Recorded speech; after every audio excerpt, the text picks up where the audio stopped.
Welcome to our book summary of The Intelligence Trap: Why Smart People Make Dumb Mistakes by David Robson.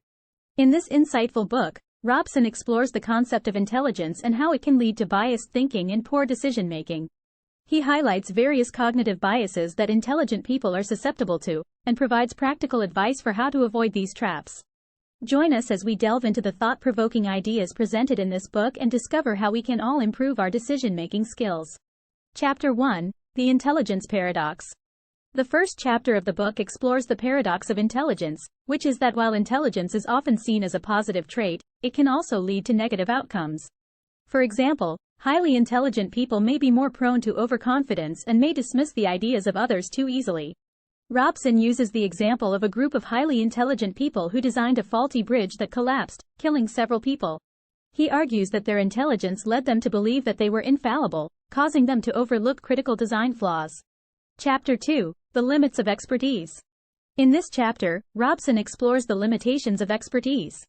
He argues that while expertise can be beneficial in many situations, it can also lead to a narrow-minded approach to problem-solving.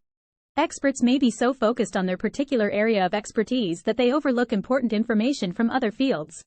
Robson uses the example of a group of doctors who misdiagnosed a patient because they were too focused on their own area of expertise and ignored important symptoms. Chapter 3: The Curse of Knowledge. The curse of knowledge refers to the idea that once we know something, it can be difficult to imagine not knowing it. This can lead to difficulties in communication, as experts may struggle to explain complex ideas to non-experts. Robson argues that the curse of knowledge can also lead to overconfidence, as experts may assume that others understand the concepts as well as they do. He uses the example of a group of engineers who designed a building that collapsed because they assumed that the contractors building the structure understood the technical details of the plans. Chapter 4: The Halo of Competence. The halo of competence refers to the idea that highly competent people may be given more credit than they deserve for their successes. This can lead to a false sense of confidence and an overestimation of their abilities. Robson uses the example of a highly successful businessman who was later found to have engaged in fraudulent activities. Despite the evidence against him, many people still believed that he was highly competent and had simply made a mistake. Chapter 5: The Trap of Rationality. In this chapter, Robson explores the trap of rationality, which is the idea that highly intelligent people may rely too much on logic and rational thinking, to the exclusion of emotions and intuition. This can lead to a lack of empathy and a disregard for the feelings of others.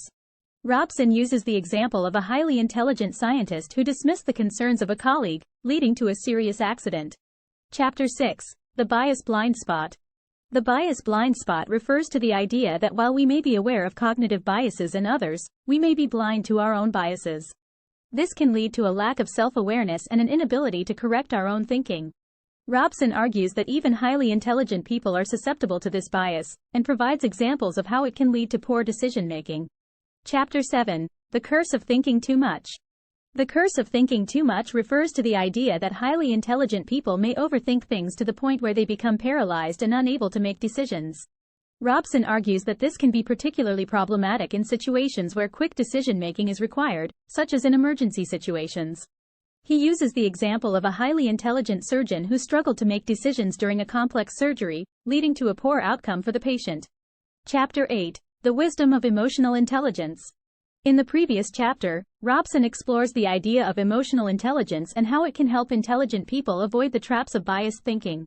He argues that emotional intelligence involves not only understanding and managing one's own emotions, but also being able to empathize with the emotions of others.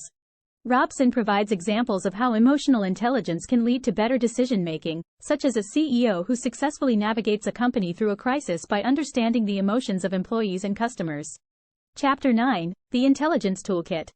In the final chapter of the book, Robson provides practical advice for how to avoid the traps of biased thinking.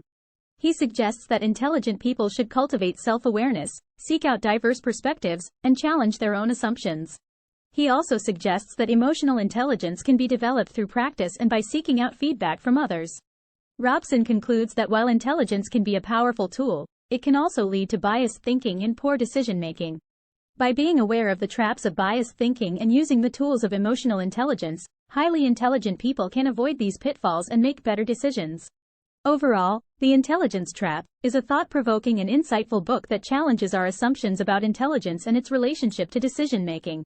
By highlighting the traps of biased thinking that intelligent people are susceptible to, Robson provides a valuable perspective on how we can all improve our decision-making skills. The book is well researched and provides numerous examples and anecdotes that illustrate the concepts discussed.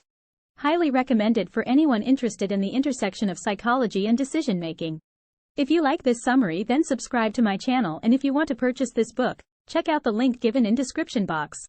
Also check out the new designs on our store for unisex t-shirt, hoodie, sweatshirt, etc. I'll see you in the next book summary. Thanks for watching.